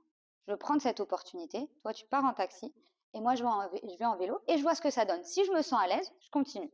Mhm. S'il n'y a pas de problème, si je suis arrêtée, je t'appelle. J'étais sur ce trajet qui n'est pas un trajet très long, ça devait être une demi-heure à vélo. J'ai été arrêtée 2 fois par la police. Vu que je ne savais pas encore et vu que c'était la nuit surtout, j'ai fait la folle. J'ai fait la folle qui parle pas arabe, ça a absolument lâché. Donc du coup, je sais pas trop ce que ça a fonctionné. J'avoue, j'avais pas envie d'expliquer, de raconter ma vie et je savais pas trop ce que ça donnait vraiment. Et c'était la nuit, j'ai vu ça fait. Je me suis fait arrêter 2 fois, j'ai fait la folle. Je disais rouya, je faisais que dire rouya, rouya, rouya, rouya. Bon, ils ont compris qu'il y avait un frère. Je faisais pas, il me parlait, je faisais genre je comprenais pas l'arabe et je faisais que dire rouya, rouya, rouya. Genre il y a un homme dans l'histoire. Et au final, bah c'était voilà, j'étais arrêtée 2 fois. Et après, je crois qu'on a passé une journée à Jeddah. Il m'a dit qu'il fallait que je mangeais parce que bah, apparemment je perds beaucoup de poids. Donc il m'a fait manger. Et après, j'ai décidé de partir très tôt. J'ai décidé de partir un vendredi, comme ça les gens ils se réveillent tard, ils vont à la prière. Du coup, pas de gens sur la route. Et je suis partie bien avant l'aube. Du coup, la nuit, il n'y a personne. Mon but, c'était d'arriver le plus proche, parce que c'était même plus de la peur. J'étais persuadée que j'allais être arrêtée. Mais il n'y a aucun problème. Moi, vraiment, je pensais être arrêtée beaucoup plus tôt. Donc, mon but, c'était juste vraiment de faire le maximum de kilomètres proche de Mecca. Et donc, bah, déjà, le talbiya à Tabda, puisque moi, du coup, j'ai fait tout ça avant. Donc, je suis aussi dans un autre mode. Je suis plus, même si mon intention, elle est là depuis que je suis partie au Caire et tout. Mais là, je suis dans la pratique et il n'y a pas de temps. Donc, vraiment, mon but, c'est on roule, on continue le talbiya jusqu'à arriver le plus loin possible et aucun problème. Ils me disent de m'arrêter, j'ai aucun problème. Je monte dans le fourgon, ils m'emmènent où ils veulent. Je m'en fous. Mais sauf que en vrai, ben, l'Alam Maraqad, il n'y a personne, il n'y a pas de voiture, c'est la nuit. Donc j'ai avancé comme ça jusqu'à arriver, j'ai pris l'ancienne route. Donc c'est un peu autoroute, mais c'est pas les grosses autoroutes qu'ils ont maintenant, c'est l'ancienne route. Aucun problème, il n'y a personne. Aucun problème, il n'y a personne. Je me suis arrêtée dans une espèce d'air salé de Fajr là-bas et j'ai continué. Sauf qu'arrivé à un moment, c'est 20 km avant la Mecque. En fait, je ne savais pas, il y a un barrage. Okay. Et il y a un barrage, et là, je me suis arrêtée, j'ai dit, ça y est, Sarah, ton voyage, il est terminé. Aucun problème. Prends le temps d'apprécier le moment. Parce que là-bas, tu vas pas être avec des gens. Donc, j'ai apprécié. J'ai dit, ça y est. Mon voyage, c'était pas cycling to Mecca, c'était cycling to 20 km avant Mecca, mais il n'y a aucun problème. Donc, j'ai apprécié ce moment, et c'était la fin de mon voyage. Et je suis partie, je pense que je suis partie à pied. J'ai poussé mon vélo, et bien sûr, ils m'ont arrêté. Il m'a dit... Bon, je suis en rabaya, tout, mais c'est juste que j'ai un vélo. Il m'a dit, tu vas où? Et je lui ai dit, ah mec. Il m'a dit comme ça. Il parlait du vélo. Je lui ai dit oui. Il me dit, tu viens d'où? D'habitude, en fait, j'ai jamais dit que je venais du Caire. Vraiment, j'ai tout le temps dit que je venais de la ville d'avant et que j'allais à la ville d'après. Et là, je sais pas pourquoi, je lui ai dit du Caire. Il a fait comme ça. Le monsieur à côté, il lui a dit, celle-là, tu peux pas l'arrêter. Il m'a dit, t'as pris combien de jours? Je lui ai dit, il croyait pas trop. Du coup, il a pris mon passeport, il a regardé. Après, il a dit, celle-là, tu l'arrêtes pas. Du coup, il est rentré à l'intérieur dans son poste, là, où je sais pas c'est quoi, dans la cabine. Il est rentré, je me suis dit, il appelle il appelle le grand chef. Et le grand chef, bien sûr, on l'arrête. Et y a pas. Il rentre et il sort avec 2 bouteilles d'eau et il me dit Nawarti Mecca. Oh Bon, sur le coup, j'ai fait Zama, j'ai pris les bouteilles, j'ai dit, mais juste après, j'ai juste avancé comme ça et j'ai dit, qu'est-ce qui vient de se passer? Juste الكلمة هذيك, alors que Anna, je pensais que on allait me frapper. J'ai pas inventé, mais vraiment le خوف. J'étais persuadée déjà déjà que j'allais pas continuer. Ça, c'était sûr et certain. J'allais pas rentrer. Du coup, je commence à. Donc j'ai pris. Après, je trace. J'ai dit, ils vont changer d'avis. C'est jamais des manawat. T'as rien à voir du tout, ça, petit. Donc, Nawarti mec, et tu as éliminé un mec. Traduction pour les canadophones, là. Canadophones. Et du coup, Moi j'ai des larmes aux yeux là. je continue. Ouais, moi je les ai eus, mais après, devant eux, je faisais la main. J'ai continué la route, donc je sais qu'il me reste 20 km. Je continue le plus vite possible. Et vraiment, par contre, vraiment, j'ai jamais eu l'intention de rentrer Zama. Ouais, juste fait le haram, j'ai jamais eu cette intention. Pour moi, j'allais directement à l'hôtel. À aucun moment, j'ai eu cette intention-là. Je pose l'hôtel, chez ma khouya, normal comme tout le monde. Donc là, mon but, c'était juste d'avancer le plus pour pas qu'il change d'avis. Surtout qu'après, il y a une voiture de police qui arrive et qui me suit et qui me dit arrête-toi. C'est sûr, le moudir ديالهم, leur patron, il a appris la nouvelle et du coup, il n'est pas d'accord. Et on l'arrête, bien sûr, et non, c'est pas possible. Entre-temps, mon frère, bien sûr, il est arrivé, il commence à paniquer parce que j'ai pris du temps. Et donc voilà, c'est arrivé vite parce que Karim n'a pas de nouvelles de moi et parce que Hada, il veut m'arrêter. Arrête-toi, moi, je continue. Je dis, il faut faire le plus de kilomètres. Plus de kilomètres vers Mecca. Et au final, il me barre la route. Ça fait, je me suis arrêtée. Miskin, il voulait me donner un sandwich et de l'eau. Il m'a donné un. Regarde la mauvaise intention que t'avais, toi. T'as rien appris ton voyage, au fait. Non, avec la police, non, j'ai toujours cet a priori. Jusqu'à aujourd'hui, la police, voire de. C'est pas Je te fais khidmat c'est chab. l'armée. Non. Bref, du coup, il m'arrête, il me donne. Donc vraiment, je suis arrivée au final, ça s'est passé beaucoup de fois sur la route. Donc je suis arrivée pleine d'eau, avec beaucoup d'eau. Et arrivée, en fait, j'avais pas ma puce ne marchait pas, cette puce saoudienne que j'ai, le truc elle marchait pas où j'étais. Donc j'ai pas pu appeler Karim et j'ai pas le moyen de savoir comment aller à l'hôtel. À part depuis le haram, puisque depuis le haram, si je sais que c'est khat et c'est 1 kilomètre, tu marches et puis c'est fini. Donc j'étais un peu perdue à pas savoir ce que je demande aux gens de mettre le truc. Bref, entre-temps, bien sûr, les gens qui s'arrêtent, qui disent Marhaba bik, je suis de Mecca et tu es notre invité, viens dormir chez moi. Et je disais non, mon frère il est là, je vais juste aller. Non, vraiment des invitations de partout. Et moi, je voulais juste retrouver mon frère. Et en fait, là, on est sur l'heure de la prière. Donc, Safi, il n'y a plus personne sur la route. Plus personne, sauf une brigade, une patrouille qui tourne. Et donc déjà, c'est très étrange que je sois déjà là, et en plus à vélo et tout. Et du coup, il me dit, qu'est-ce qu'il y a? T'as l'air perdu. Et je dis, bah en fait, je sais pas où aller, je leur donne le nom d'hôtel, ils connaissent pas.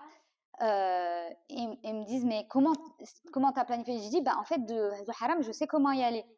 Et du coup, il me dit, bah Haram. Après, je dis, comme ça? Genre le vélo. Voilà. Après, il me dit, bien sûr, Bled, c'est ton pays, le Bled. Là, je me suis chauffée. J'ai dit, ça y est, ça y est. Là, j'ai dit, je vais aller à l'intérieur, faire tawaf, ça y est.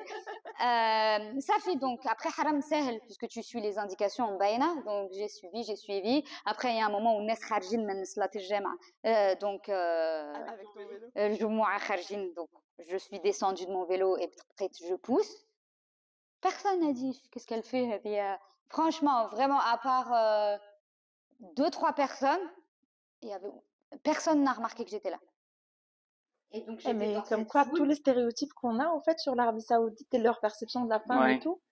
Après, voilà, il y a des jets au Mghriba. Après, j'ai parlé à des gens et tout, jets au Mghriba. Mais à ce moment-là, mais partout, c'est même pas, là, on est au milieu de la foule. Donc, c'est des Pakistanais, des Tunisiens, des Marocains, du monde entier. Mais ils sont dans leur ibada, ils s'en foutent de moi à ce moment-là. Donc là, je traverse et je vais jusqu'à Kérim, qui était en sueur. Sarah, il est 3 heures. T'es sorti à 4 heures du matin. Et du coup, on a enchaîné avec la Umrah parce qu'ils ne voulaient pas attendre. Et c'était très dur physiquement. En fait, Kayenu, toute la pression qui était sur mes épaules, voilà, dans ma tête, tout est retombé à ce moment-là. Et vraiment, à la fin, Safa Marwa, c'est Karim, il m'a fait le trajet parce que j'étais à bout de force. Mais voilà, en fait, comment ça s'est passé avec les autorités. Unexpected. Vraiment, j'attendais tout sauf ça. Mais en vrai, sur tout le voyage, j'attendais tout sauf ça. Tout ce qui s'est passé, jamais j'ai mis ça dans ma tête. Moi, j'aimerais savoir quand tu t'arrivais à Mecca. C'était la première fois que tu vas à Mecca, hein? C'était comment la rencontre avec le Kaaba Juste déjà arriver à cette esplanade. En vrai, c'est l'esplanade qu'on a dans notre salon depuis qu'on est tout petit. Donc, c'est une image que tu vois tout le temps. Ou à la même نهار العيد. وحتى من غير نهار العيد ترى الناس. Donc, هذيك symboliquement, حتى كان je l'ai jamais vue. J'ai l'impression qu'elle était présente dans ma vie depuis très longtemps. Que j'arrive avec mon vélo avec l'esplanade, c'était حاجة impossible. عمري ما كنت نتخيلها. Et surtout qu'il faut saute devant l'esplanade avec mon vélo. Je pensais à tous ces gens-là. Et j'étais là, je n'ai rien fait. Je n'ai rien fait. J'ai pas l'impression, à ce moment-là, j'ai l'impression que j'ai rien fait. Que c'est ces gens-là qui m'ont porté jusqu'à cet endroit-là. Vraiment, je pleurais et juste je repensais à ces gens-là. Et j'étais là, en fait, c'est votre umrah, c'est pas la mienne. En vrai. Tu pensais aux gens que tu as rencontrés Tous ces pendant... gens qui m'ont rencontré. Et en fait, je sais pas pourquoi que c'est à ce moment-là, même si, oui, c'était des moments forts et je savais qu'ils étaient importants, mais à ce moment-là, je me suis rendu compte que c'est eux qui ont fait déjà le doua avec leur doua, tu vois, mais juste en fait cette personne dont on parlait qui te jette l'eau, en fait c'est elle qui t'a fait arriver. À ce moment-là, je pense pas du tout à ma umrah, voilà, à moi, qu'est-ce que je ressens en face de ce lieu. Oui, j'ai l'impression que c'est familier sans être familier avec cette histoire de photo, mais à ce moment-là, je pense que aux gens et au fait que ce soit incroyable et pour moi, c'est pas mes pieds qui m'ont ramenée, tu vois. Et après, donc, ça s'est fait en 2 fois. Du coup, j'ai pas vu la Kaaba à ce moment-là. Je la vois après avec mon frère. Mais j'avais. Donc, en fait, ce qui s'est passé, c'est qu'à partir du moment où. Déjà, ça a commencé avec ces 2 hommes. Ces 2 hommes, ils m'ont demandé de faire des doigts spéciales en les quittant. Et d'ailleurs, ces 2 hommes, il y en a un qui m'a rejoint sur un tronçon. Il est venu, il a mis son vélo dans le train et il a fait un tronçon de route avec moi. Et en partant, il m'a demandé des doigts spécifiques. Et j'ai vu aussi, en dormant chez les gens, que c'était une requête. Donc, je me suis mis à demander, même les gens que je rencontre que 1 minute, je leur disais, en fait, la vérité, c'est que je vais à la Mecque. Est-ce que tu as une doua? Donc, il y avait doua amma et doua spécifique où j'écrivais la doua. Et j'ai tellement rencontré de gens qu'en fait, j'avais un cahier de noms. Et quand mon frère m'a dit, là, on y va, j'ai pas le temps, j'ai dit, attends, il faut qu'on recopie tous les noms qui sont dans le cahier. Parce que je veux pas aller avec le cahier. Donc, Miskin, lui, il est resté à recopier, NH recopier. Donc, j'avais énormément de feuilles avec ces doigts. Donc, pendant le tawaf, oui, je disais ce qu'il faut, les trucs obligatoires. Mais en fait, entre les trucs obligatoires, je faisais tous mes papiers. Après, j'ai fait les 7 circoncobulations, les 7 tawaf, et j'avais pas fini. Je me suis assise et j'ai continué avec elle. On y va.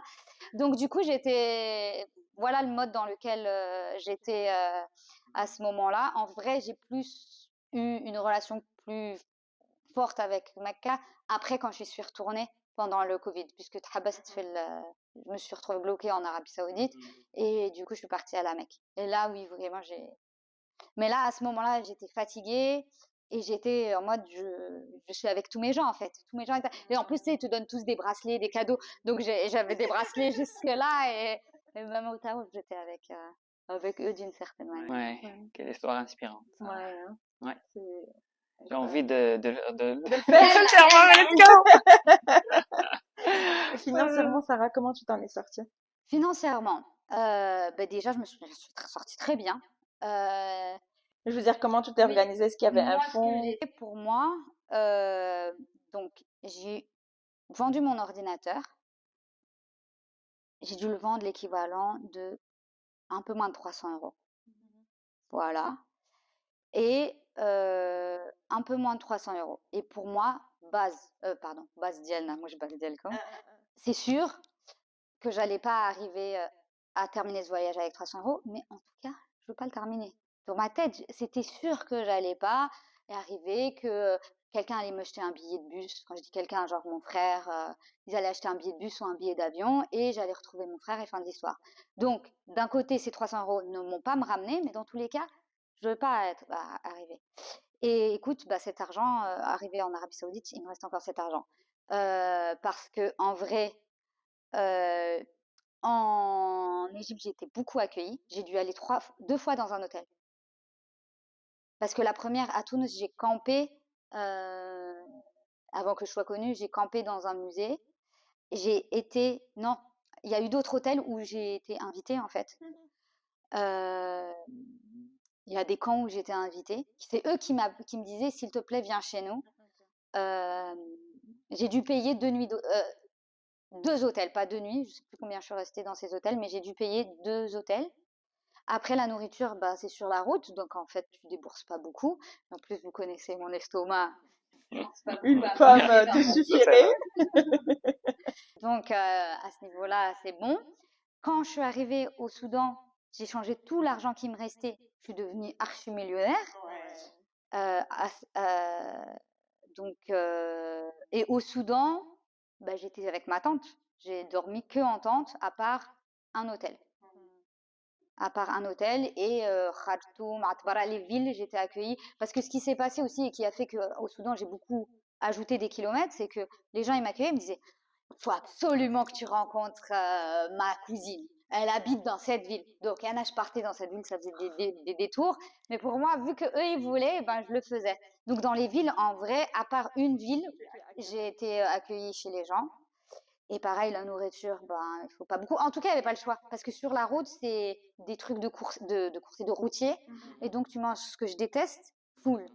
Full, oura full. Donc, j'étais obligée. Au début, je disais, non, ça va aller, je veux juste prendre le pain. Mais après, tu manges full. Dan, arrête de full. C'est pas grave. Quand il y avait Hades, j'étais là, oh. Donc, il n'y a pas eu beaucoup. Ce qui était, donc, arrivé en Arabie Saoudite, dans le bateau, j'ai changé mon argent soudanais. Mais après, j'ai été prise en charge. Donc, je peux pas vous dire. Mais dans tous les cas, par exemple, Mourine, c'est 300 €. non, je les ai pas dépensés. Même pas. Non. C'est-à-dire que pour tout le voyage, 45 jours, t'as même pas déboursé 300 €. Et d'ailleurs, je suis contente d'avoir vendu mon ordinateur parce qu'au moins, j'ai quelque chose pour calculer. Parce que sinon, j'aurais pas connu mon budget. Par contre, ce qui était cher, c'était les visas. Le visa du Soudan en rallye. Ouais, c'est le plus cher. C'était le plus cher. La dépense la plus chère, c'est le visa du Soudan. Ouais. Moi, je dirais, ok, vraiment pour clôturer.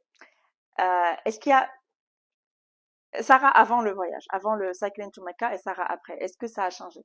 Ouais, c'est sûr. C'est sûr. C'est sûr. En fait, ce voyage, il est vraiment très bizarre. J'ai mis vraiment du temps déjà. Et je pense que jusqu'aujourd'hui, il y a plein de choses qui me sont arrivées. J'arrive pas à mettre des mots. C'est pour ça que je suis pas forcément à l'aise quand on fait ce genre de choses. Parce qu'il y a beaucoup de choses, j'arrive pas à mettre en mots. Ouaha, je peux pleurer, je peux ressentir, mais il y a beaucoup de choses que j'arrive pas à mettre en mots. Donc il y a ça. Et il y a aussi le fait que en fait, comme je te disais, c'est un jour après un autre, avec des trucs, des rencontres improbables, insolites qui s'enchaînent. Et t'es là, c'est trop en fait pour moi. Donc du coup, ça a fait que, en vrai, j'ai réalisé mon voyage que quand je suis revenue 2 ans après pour remercier tous ces gens sur la route. Là, eux déjà me racontaient des choses que moi-même j'avais oubliées. Et là, je me suis rendu compte que c'était réel. C'est même pas une histoire, je me rends pas compte de big picture comme tu dis. C'est que pour moi, en fait, il y avait un moment, c'est pas réel. C'est pas réel. Le petit film là que j'ai fait, c'est pour ne pas oublier les visages.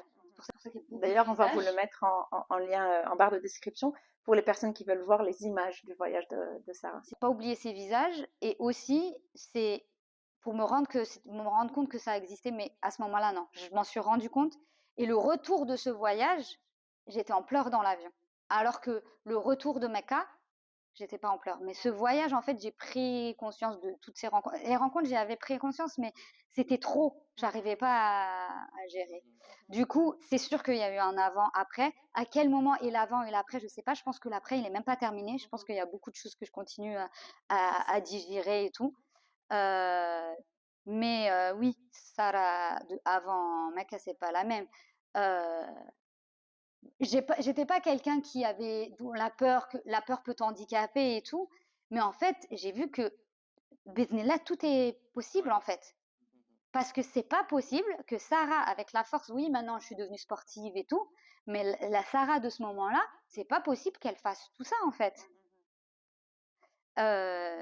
Du coup, Vraiment là, tout est possible en fait. Rien n'est impossible, Bismillah. Et ouais, c'est comme Et le khair mazal mawjoud.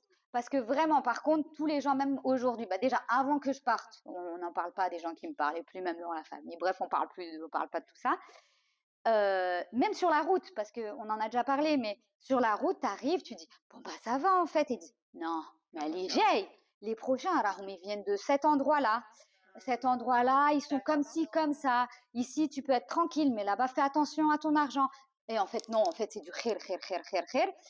Mais même maintenant, quand je raconte, et pour moi, je leur dis, je suis l'exemple réel que c'est possible, en fait, et que le khair maoujoud, ils sont là, non, non, non, non, on aurait pu toujours te manger, tout ça. Et donc, ce qui a changé, c'est que je suis sûre que le khair maoujoud. Et maoujoud fait kol blasa, ou le nes, mazal fihom le khair. Parce que vu que tu es branché sur le Jazeera, tu vois pas forcément le khair. Tu vois tous les problèmes et tout. Donc, tu bloques là-dessus. Tu vois les gens qui ont tué, je sais pas qui, les faits divers, Jaraïd. Mais non, le khair mawjoud. il suffit d'aller chercher. Et surtout, il suffit de porter une bonne intention. En fait, ça commence par ça aussi. C'est ce que je retiens de ton récit, c'est que quand toi tu as la bonne intention et que tu crées le khair pour les gens, ben tu reçois un retour. Parfois, pour moi, c'est même au-delà de ça. C'est que enti, si, ok, oui, on dit toujours nous fais le khair, pas forcément de cette manière, mais d'un autre moyen. Ou donc on peut dire que ce khair jahtan, je faisais le khair et tout. Mais à part ça, en fait, le fait que enti, tu es en mode kul shay khair, je sais pas. Je pense que si j'avais pas ce mindset sur la même situation, j'aurais vu l'aib. Ouais. T'es dans le mindset. Oui, c'est le concept de niya. C'est niya, ouais. Tu as une bonne intention et ça attire de bonnes choses aussi. Tout à fait. Merci Sarah pour ce moment Shukran, d'inspiration, Sarah. pour cette vidéo qui va rester très très chère à mon cœur et puis que je suis très très contente de partager avec toute la communauté. J'espère, bah oui, on va se rencontrer, Inch'Allah, certainement quelque part dans le monde, on ne sait pas encore. C'est assis. Esfi. Cycling through Canada. Cycling. Oh, même pas, elle est même pas motivée, mais c'est pas grave, on va pas forcer. Eh ben, elle suit son destin. En tout cas, merci pour ce moment d'inspiration. On en prend énormément de choses et puis ça nous inspire, hein. Oui. Ça nous inspire et c'est pas toujours qu'on rencontre une personne comme Sarah. Donc, c'est nous, j'ai dit. Salut. On va faire Rabat la Mecque un jour. Inch'Allah, Inch'Allah. Merci beaucoup. Oui. D'autres chameaux. Merci à toutes les personnes qui sont restées jusqu'à la fin de cette vidéo.